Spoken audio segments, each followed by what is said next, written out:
할렐루야. 하나님께서 함께 하시는 복된 주일이 되기를 바랍니다.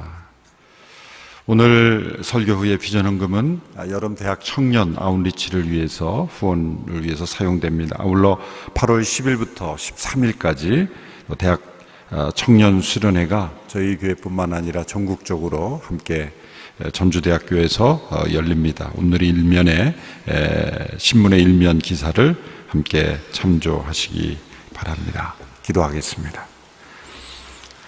오늘도 복된 주일을 주셔서 우리 마음속에 시간을 구별하여 하나님을 중심으로 또 하나님을 예배하며 경배하는 믿음의 자리, 예배의 자리로 나오게 하신 것을 감사합니다. 우리의 마음속에 주님을 향한 사랑이 더욱 깊어지는 복된 자리가 되게 하여 주시고, 하나님께서 말씀으로 우리의 삶을 인도하시며 성령 가운데 우리를 그리스도를 닮아가게 하는 복된 자리가 되게 하여 주시옵소서. 기록된 말씀을 통하여 우리에게 들려주시는 주의 음성에 귀를 기울이기 있는 모든 성도들에게 하늘의 문을 여시고 신령한 음성으로 축복하여 주시옵소서. 예수님의 이름으로 기도하옵나이다. 아멘. 어떤 아버지들은 아들에게 이렇게 말하고 싶을지 모릅니다. 너는 나처럼 살지 마라. 또 어떤 어머니들은 딸들에게 이렇게 말하고 싶을지 모릅니다. 너는 나처럼 결혼하지 마라. 아무리 인생을 열심히 살았어도 때로는 우리의 삶이 지금보다도 더 나은 삶이었다면 좋았을 뻔했다라고 하는 아쉬움이 남아있게 마련입니다. 그러나 만일 우리가 자녀들에게 또 다른 사람들에게 이렇게 말할 수 있다면 정말 행복한 사람일 것입니다. 당신도 나처럼 되기를 원합니다. 오늘 이 고백을 사도 바울이 하고 있습니다. 26장 29절의 말씀입니다. 우리 같이 한번 읽어볼까요? 시작. 바울이 대답했습니다. 짧은 시간이든 긴 시간이든 왕뿐 아니라 오늘 제 말을 듣고 있는 모든 분들이 이 쇠사슬을 제외하고는 저처럼 되기를 하나님께 기도합니다. 아마 바울이 이 말을 할 때 그가 차고 있던 이 쇠사슬을 높이 들어 보이면서 이 쇠사슬을 제외하고는 이 자리에 있는 모든 사람들이 나처럼 되기를 제가 하나님께 기도합니다. 이 말을 하고 있는 바울은 지금 재판을 받는 죄수의 신분이고, 이 말을 듣고 있는 사람들은 로마 총독 베스도, 또 분봉왕 아그리빠 왕, 그리고 귀족들이었습니다. 재판을 받는 죄수가 재판을 하는 재판관과 그를 판단할 수 있는, 그의 생명을 결정지을 수 있는 사람들 앞에서 한 말입니다. 뭔가 앞뒤가 바뀐 것 같습니다. 입장이 바뀐 것 같습니다. 세상적으로 보면은 아그리빠 왕이나 베스도 총독이 바울에게 이렇게 말하는 것이 합당한 것처럼 보입니다. 당신이 나처럼 돼야 될 텐데 어떻게 그렇게 됐니? 그런데 바울은 자신을 재판하는 이들을 향하여 당신들이 이 쇠사슬 외에는 나와 같이 되기를 원합니다라는 고백을 하였습니다. 이렇게 말하는 것은 교만이 아닐까요? 여러분은 나처럼 살지 마십시오라고 말하는 것이 겸손이 아닐까요? 바울의 이런 고백은 자신을 역사와 인생의 표준으로 제시하는 교만이 아닙니다. 사도 바울이야말로 철저한 자기인식과 철저한 자기 부인이 있었던 사람입니다. 디모데전서 1장 15절에 보면 자신을 죄인 중에 귀수라 이렇게 고백했죠. 자신은 만삭되어 나지 못한 자다, 사도 등의 지극히 작은 자다. 이 사도 바울의 일관된 자기 부인의 고백입니다. 이렇게 자기 부인을 하는 겸손한 바울이 모든 사람들이 다 나와 같이 되기를 원한다라고 고백하는 것은 무엇일까요? 자신이 만난 부활하신 예수님, 그 예수님의 부활로 인해서 우리에게 주어진 부활, 자신에게 주어진 영원한 생명, 또 우리에게 장차 다가올 영원한 소망, 이 모든 것들을 가짐으로 인해서 자신이 죄수의 신분임을 전혀 부끄러워하지 않고 수치스럽게 여기지 않고 도리어 당당하고 오히려 자신을 재판하는 이들이 불쌍하게 여겨지며 그들을 긍휼히 여길 수 있는 그 사랑의 사람이 된 것처럼 당신들도 나와 같이 예수님 만나 예수님과 동행하는 사람이 되기를 원한다 라는 고백인 것입니다. 자신이 가고 있는 이 길이 너무나 확실한 진리의 길이기 때문에 당신들도 나와 같이 이 길을 따르기를 원한다 라는 초청의 고백인 것입니다. 이 고백은 분명 바울의 음성을 들은 사람들의 영혼을 울렸을 것입니다. 이 사람이 도대체 어떤 사람이기에 지금 모든 사람들이 부러워하는 사람들 앞에서 그들을 부러워하지 않고 자신과 같이 되기를 바란다는 말을 할 수 있는가? 도대체 이 사람이 어떤 사람이기에 모든 사람이 부끄러워하고 있는 그 죄수의 신분을 부끄러워하지 않고 이 채사슬에 결박된 것 외에는 나와 같이 되기를 원한다라고 말할 수 있을까? 이 바울의 고백이 이 아침에 우리의 영혼도 함께 울릴 수 있게 되기를 바랍니다. 우리의 인생은 과거에 대한 후회, 현재에 대한 한탄, 미래에 대한 불안과 두려움으로 이러한 삶을 살고 있지 못합니다. 예수님을 믿으면서도 영원한 생명을 얻었다고 하면서도 예수님과 동행한다고 하면서도 어느 누군가에게 당신도 나처럼 되기를 원한다라고 말하지 못하는 저희들이 아니겠습니까? 이 말씀 속에 우리의 영혼이 다시 한번 깨어날 수 있게 되기를 바랍니다. 바울의 고백은 이 재판 과정에서 모든 법적인 주도권은 로마 총독과 아그리빠 왕이나 유대 지도자들에게 있는 것처럼 보이지만 영적인 주도권은 사도 바울이 가지고 있다는 것을 우리에게 보여주고 있습니다. 바울은 전혀 두려움이 없습니다. 담대합니다. 억울해하지도 않습니다. 이 빨리 갇힌 상태에서 내가 벗어나야 되겠다라고 하는 그런 마음도 보이지 않습니다. 그의 몸은 매여 있지만 그의 마음과 양심은 매여 있지 않습니다. 분명히 그가 이끌려가는 상황이지만 그가 이끌고 가고 있는 상황이라는 것을 우리에게 보여줍니다. 25장 11절에 보면 바울이 얼마나 당당한지를 보십시오. 그러나 만약 내가 사형받을 만한 죄를 지었다면 죽음을 달게 받겠습니다. 그러나 유대 사람들이 나를 고소한 내용이 사실이 아니라면 어느 누구도 나를 그들에게 넘겨줄 권리가 없습니다. 나는 가이사에게 항소합니다. 바울이 벨리스 총독에게 재판을 받았지만 풀려나지 못하고 2년이나 갇힌 채 이제 총독이 바뀌어서 새로운 총독 베스도라는 총독에게 재판을 받게 되어 있습니다. 바울을 죽이려는 세력들은 여전히 그 음모를 포기하지 않았습니다. 유대 지도자들이 바울을 죽이는 음모를 실행하려고 이제 베스도가 총독 부임하자 자신이 관하고 있는 지역에 인사하러 갔지 않겠습니까? 예루살렘에 인사하러 갔을 때 예루살렘 지도자들은 그 음모를 계속 실행하려고 2년 전에 세웠던 음모를 여전히 실행하려고 베스도 총독이 요구합니다. 가이사랴에 있는 바울을 예루살렘에 와서 재판받도록 해주시오.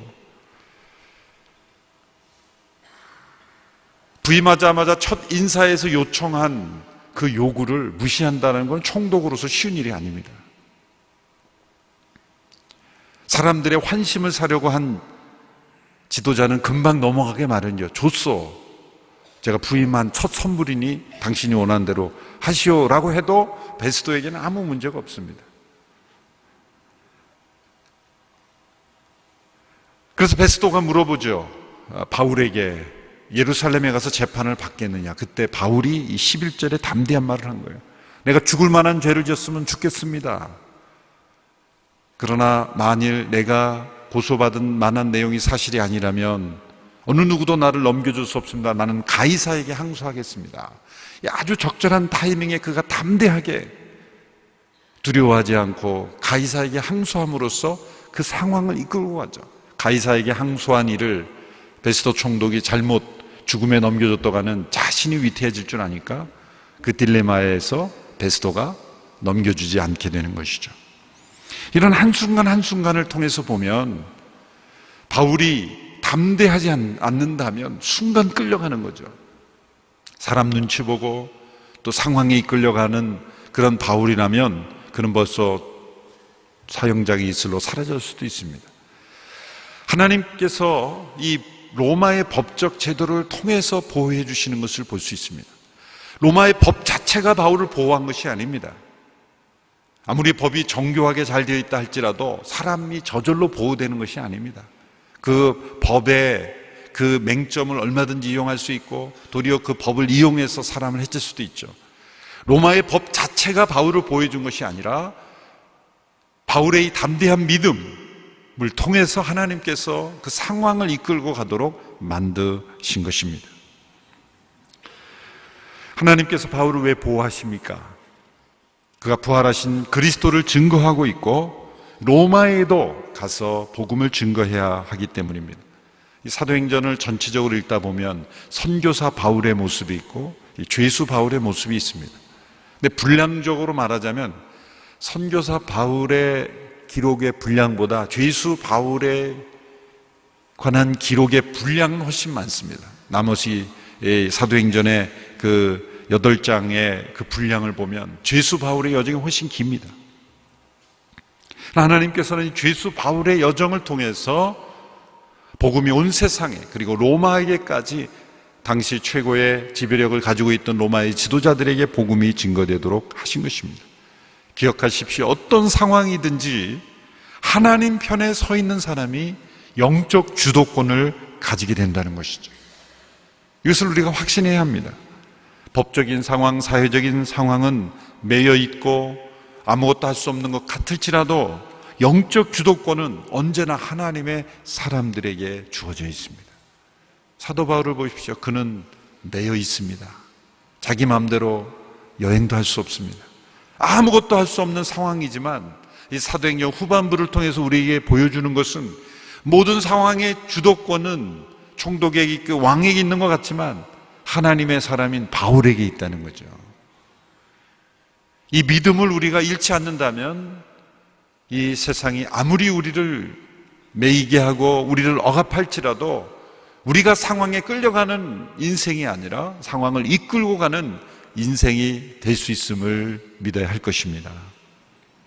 바울의 영적 주도권은 그가 이 시민권, 로마 시민권을 어떻게 사용하는가에 따라서 나타납니다. 사도행전 후반부에 죄수 바울의 여정에 있어서 복음을 전하는 그 여정에 있어서 중요한 이 변수가 그가 로마 시민권자였다는 것이죠.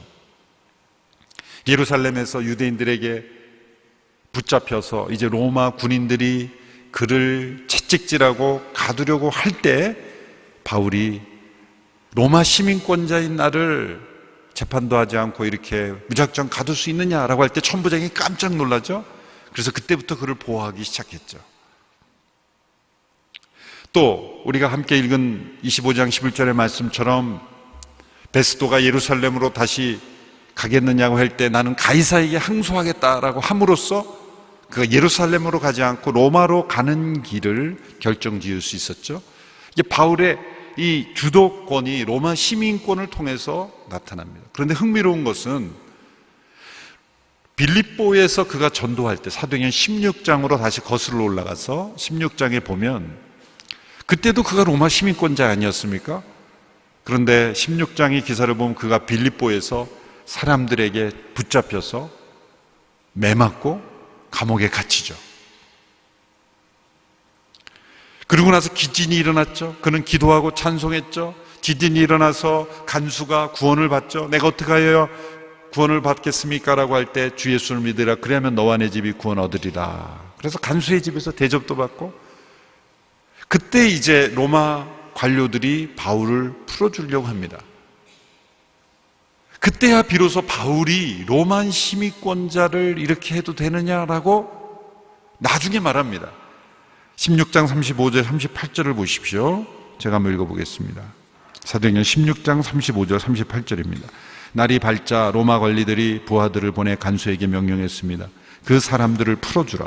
그러자 간수가 바울에게 저희 관리들이 당신과 신라를 풀어주라고 전가를 보냈으니 이제 나와 평안히 가십시오 라고 말했습니다. 그러자 바울이 그 부하들에게 말했습니다. 우리가 로마 시민임에도 불구하고 저들이 재판도 없이 공개석상에서 우리를 때리고 감옥에 가두고는 이제 와서 우리를 몰래 내보내려 하시오. 그들이 직접 와서 우리를 데리고 나가라고 하시오. 부하들이 그대로 자기 관리들에게 보고했습니다. 그들은 바울과 실라가 로마 시민이라는 소리를 듣고 깜짝 놀랐습니다. 여기서 우리가 질문을 던지게 되는 것은 왜 바울이 이 지금 가이사랴에서 재판을 받을 때처럼 적절한 타이밍에 먼저 사람들이 때리고 로마 군인들이 때리려고 감옥에 가두기 전에 나 로마 시민이요 라고 말했으라면 감옥에 가지 않았을 겁니다. 그런데 왜 갇히기 전에 밝히지 않고 풀어주려고 하니까 비로소 그때 말하냐 이 말입니다. 그래서 이제 성경을 연구한 학자들은 누가가 이것은 모든 스토리들은 짜집기 한 거고 만들어진 거니까 어떤 의도를 가지고 문학적인 이유로 어떤 시나리오 측면에서 이렇게 한 것이다 별의별 해석을 다 합니다마는, 그러면 바울이 기억력이 약해서 늦게 생각난 겁니까? 아, 나 로마 시민이었지, 괜히 맞았네, 그래서 지금 화풀이 하는 걸까요? 그런데 보십시오. 25장 26장에 와서는 재판 과정 중에 적극적으로 자신의 로마 시민임을 밝히고 로마 시민으로서 가이사에게 항소하는 거죠. 26장 32절 오늘 보면 마지막 구절에 보면 아그리빠가 베스도 분봉왕이 이제 총독에게 이렇게 말하죠. 32절을 보십시오. 같이 읽습니다. 시작. 아그리빠는 베스도에게 이 사람이 황제께 상소하지만 않았더라도 석방될 수 있었을 것이요 라고 말했습니다. 자, 재판의 과정을 통해서 바울의 무죄는 충분히 입증되었기 때문에 상소하지만 않았어도 풀려날 수 있었다는 거예요. 근데 로마 시민권을 이용해서 가이사에게 상소함으로써 죄수의 신분이 계속 유지되게 되었고 로마에까지 가야만 했던 겁니다. 자, 이 두 빌립보 감옥에 갇힌 이후에 로마 시민권을 밝히는 것과 또 이 가이사랴에서 가이사에게 로마 시민권을 위해서 항소한 이 두 사건의 공통점은 뭡니까? 모두 다 갇혀 있는 쪽을 선택했다는 거예요. 빌립보에서는 나중에 밝힘으로써 감옥에 갇히는 걸 경험했고, 가이사랴에는 먼저 밝힘으로써 감옥에 가는 거, 죄수의 신분이 유지되는 걸 선택했다는 거예요. 사람들은 모두 자신에게 주어진 특권을 어떻게 이용합니까? 자신을 보호하는 데 사용하기 마련입니다. 그런데 바울은 정반대로 사용했습니다. 그것을 자신을 보호하는 데 사용하지 않고 또 다른 목적을 위해서 그 시민권을 이용했다는 것을 우리는 알 수 있습니다. 그가 시민권을 사용하는 타이밍을 종합적으로 보면은 결코 자신을 방어하는 데 1차 목적이 있지 않습니다. 1차 목적이 있는 것 같을지라도 가이사에게 항소하노라, 이것은 내가 예루살렘에 가지 않고 내가 죽더라도 로마에 가서 죽어야 되겠다, 그것이 아니라 왜 그런 선택을 했을까? 주님께서 그의 곁에 서서 말씀하셨어요. 내가 예루살렘에서 나에 대해 증거한 것과 같이 로마에서도 나에 대하여 증거하리라 하리라. 바울은 그 주님의 명령을 기억하고 있어요. 자신이 가이사랴에서 풀려나면 로마에 갈 수가 없는 거죠. 그가 로마에까지 갈 수 있는 길은, 그리고 가이사에게 복음을 전할 수 있는 길은 죄수의 신분으로 이 재판이라는 제도를 이용하는 것입니다. 그가 이 재판의 과정이 있었기에 아그리빠 왕에서도 자신의 체험을 간증할 수 있었고, 또 로마 총독 베스도 앞에서도 자신의 간증을 할 수 있었지 않습니까? 리더들에게 복음이 전해진 거 매우 중요합니다. 바울은 이 말씀을 기억하고 있었기에 그는 자신의 시민권을 이용해서 자신이 감옥에 계속 갇혀있는 죄수의 신분일지라도 시민권을 그렇게 사용했다는 거예요. 바울은 수치스러운 죄수의 신분을 유지하면 그러한 입장일지라도 영광스러운 복음을 증거하는 명예를 선택한 것입니다. 반면에 이 로마 총독들을 보십시오. 바울이 죄가 없음을 알고도 유대인들이 두려워 환심을 사고자 풀어주지 않고 몇 년을 가두어 놓고 세상의 명예를 유지하려고 하잖아요. 여러분, 이 명예와 수치의 이 관계를 보십시오.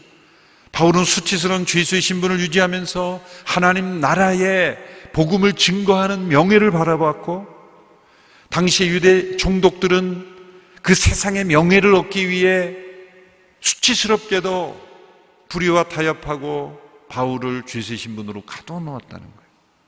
무엇이 수치고 무엇이 명예입니까? 라는 것을 우리에게 보여주는 것이죠. 지도자의 수치는 백성들의 환심을 사서 자신의 세상적인 명예를 지켜보려고 하는 것입니다. 그러나 진정한 지도자의 명예는 무엇입니까? 때로 자신이 오해로 수치스러운 일을 당할지라도 백성들이 마땅히 나아갈 길을 정의와 공의 편에 서는 것, 이게 지도자의 명예가 아니겠습니까? 바울이 자신의 수치스러운 신분이 유대될지라 할지라도 그가 추구했던 명예는 무엇입니까? 자신의 시민권은, 진정한 시민권은 로마 시민권이 아니라 천국의 시민권이라는 믿음이 있었기 때문이에요. 빌립보서 3장 20절에서 21절의 말씀 우리 같이 함께 읽겠습니다. 시작. 그러나 우리의 시민권은 하늘에 있습니다. 우리는 그것으로부터 구원자 곧 주 예수 그리스도를 기다립니다. 그분은 만물을 그분에게 복종시킬 수 있는 능력으로 우리의 천한 몸을 그분의 영광스러운 몸과 같은 형상으로 변화시켜 주실 것입니다. 바울은 자신이 처한 모든 형편을 기회로 여기며 사용했습니다.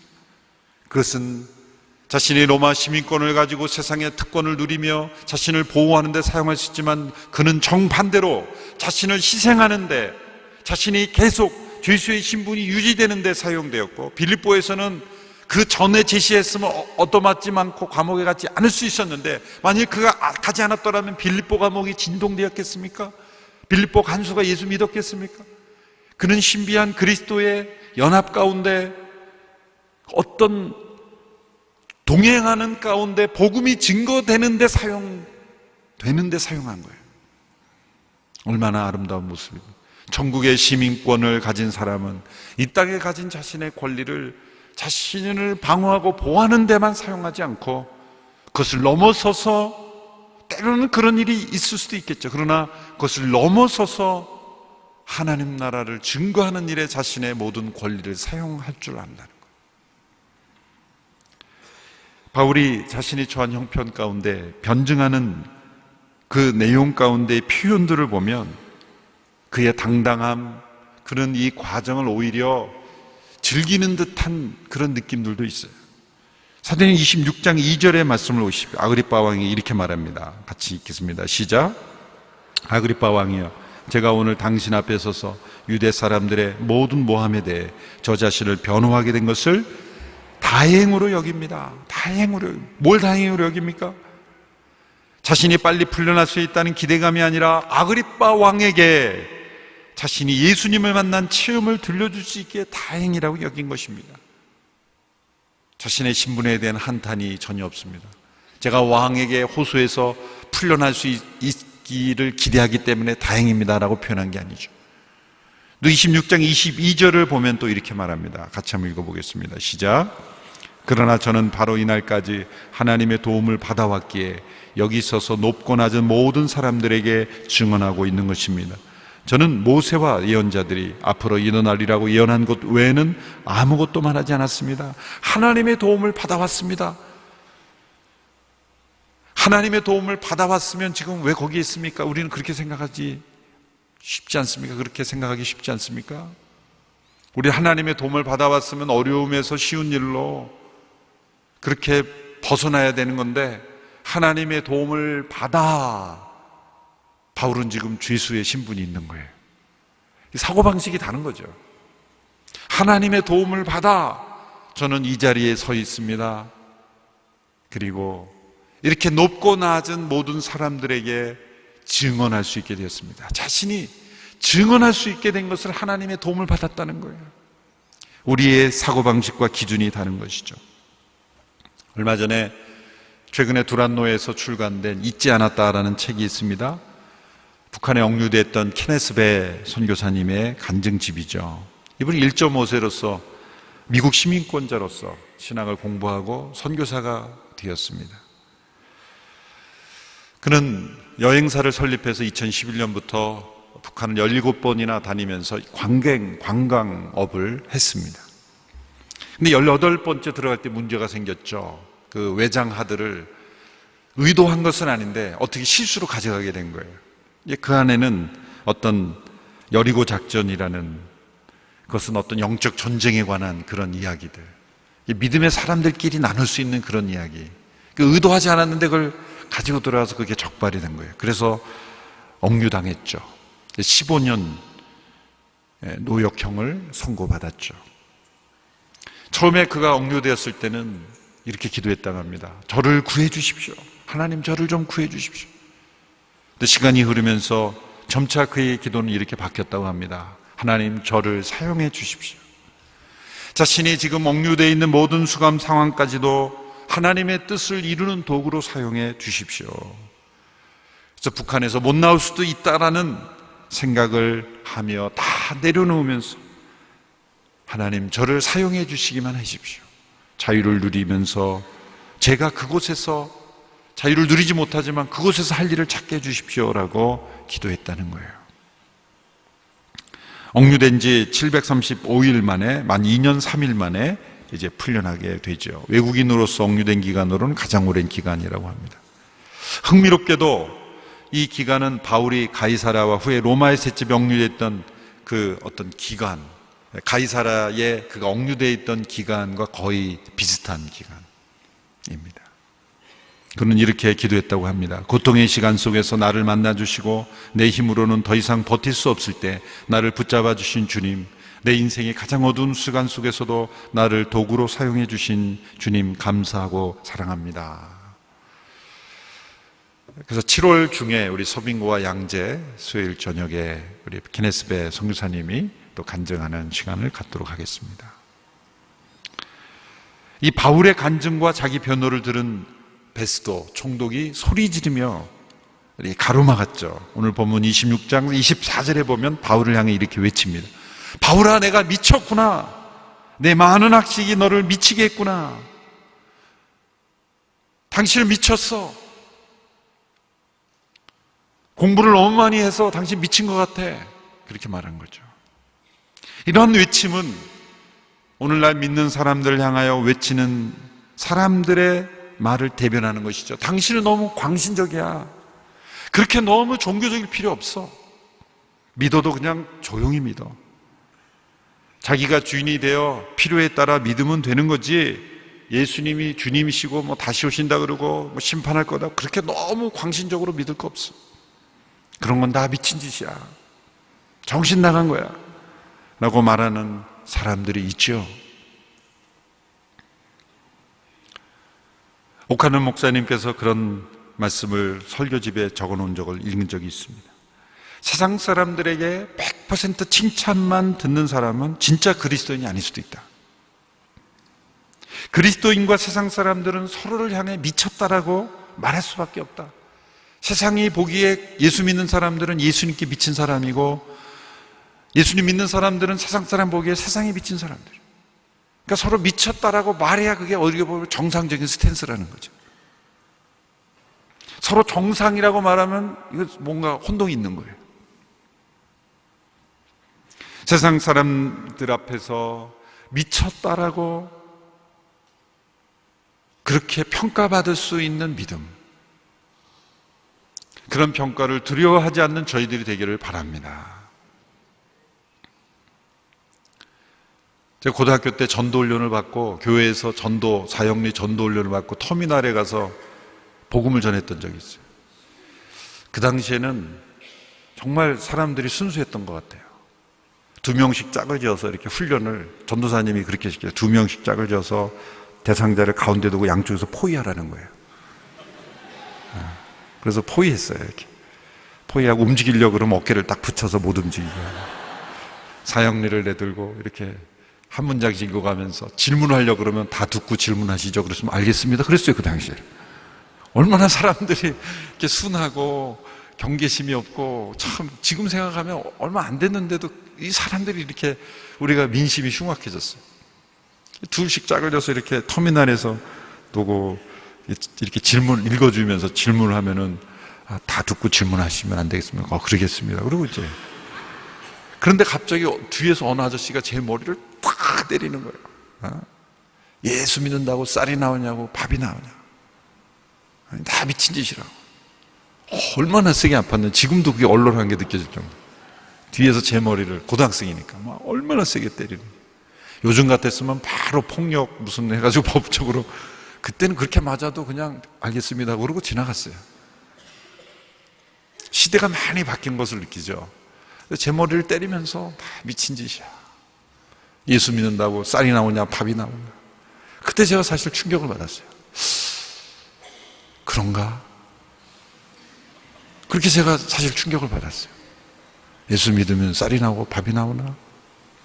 여러분, 세상 사람들은 정말 미친 짓이라고 보여질지 모르지만 여러분, 이런 믿음을 분명히 가질 수 있게 되기를 바랍니다. 진짜 예수님 잘 믿으면 쌀도 나오고 밥도 나옵니다. 그런 변화가 일어나는 거죠. 사실 이 나라 민족 가운데 우리가 예수님 믿고 성경 말씀대로 하려고 했기 때문에 이 나라에 쌀이 나오고 밥이 나온 거죠. 그것을 바꿔서 쌀과 돈을 추구하고 예수님을 버리게 되면 이 나라 민족은 버림받게 되는 것이죠. 두 번째, 아그리빠 왕이 어떻게 바울에게 반응했습니까? 26장 28절의 말씀을 보십시오. 우리 같이 한번 읽어보겠습니다. 시작. 그러자 아그리빠가 바울에게 말했습니다. 내가 이 짧은 시간에 나를 그리스도의 사람으로 만들 수 있다고 생각하느냐? 아그리빠 왕은 이렇게 말하는 사람들을 대변하는 거죠. 당신이나 잘 믿고 날 설득하려고 하지 마라. 당신의 말에 넘어갈 내가 아니다. 나는 구세주가 필요하지 않아. 이렇게 말하고 사는 사람들을 대변하는 거죠. 이렇게 말한다는 건 어느 정도 설득되었다는 거죠. 그렇죠? 어느 정도 지금 영향을 받지 않은 사람이 이런 말도 하지 않아요. 설득이 됐고 지금 자기 영향을 받으니까 거부하는 거죠. 날 설득하지 마라. 여러분, 바울의 말이 설득력이 없기 때문에 이런 말을 한 게 아니라 오히려 설득력이 있었기 때문에 이런 말을 하는 것이고, 이 사람은 바울의 전한 복음이 설득력이 없기 때문이 아니라 받아들이지 않기로 결심을 했기 때문에 이런 말을 하는 거예요. 사람들이 복음이 논리적이지 않아서 받아들이지 않는 게 아닙니다. 받아들이지 않기로 결심을 했기 때문에 듣지 않는 것이죠. 그분들은 늘 이렇게 결심하고 다니죠. 내가 정신 바짝 차려야지, 안 그러면 믿을지 몰라. 잘못하면 믿겠어. 이런 생각을 하고 어떻게 하면 안 믿으려고 그렇게 결심을 하는 거예요. 아그리빠 왕이라는 사람의 그 스타일이죠. 한 사람은 미쳤다라고 정죄하면서 공격하고, 또 한 사람들은 당신이나 잘 믿어, 나는 설득하지 마라고 그렇게 변증합니다. 변호합니다. 이런 반응하는 사람들에게 바울이 이런 말을 한 거예요. 당신들이 나의 쇠사슬을 제외하고는 나와 같이 되기를 원합니다. 지금은 그들이 바울을 재판하지만 먼 훗날 주님께서 그들을 심판하실 것이기 때문에 그 재판에서 하나님의 사랑과 긍휼을 얻게 되기를 간절히 원한 것입니다. 세상의 수치스러운 명예를 지키려는 그들이 주님을 만나 당당히 어떤 상황에서도 영원한 명예를 추구하는 자들이 되기로 변화되기를 원하는 것입니다. 오늘 이 말씀을 통해 우리도 바울처럼 우리가 전 모든 상황에서 만나는 모든 이들에게 당신도 나의 연약함과 나의 죄악됨을 제외하고는 나와 같이 되기를 원합니다 라고 담대하게 말할 수 있는 우리 모두가 되기를 주님의 이름으로 축원합니다. 기도하겠습니다. 인생에 대한 후회와 아쉬움 속에 살아가는 저희들이 아니라 당당하게 만나는 모든 사람들에게 나와 같이 되기를 원합니다라고 말할 수 있는 저희들이 되기를 간절히 원합니다. 바울의 마음속에 있는 이 믿음, 소망, 이 사랑, 주님과 동행하는 이 신실한 삶을 우리도 본받게 되기를 원합니다. 주님, 우리의 인생에 이런 고백이 늘 살아있게 하여 주시옵소서. 예수님의 이름으로 기도합나이다. 아멘. 이제 함께 영상을 보시고 비전헌금에 참여하도록 하겠습니다.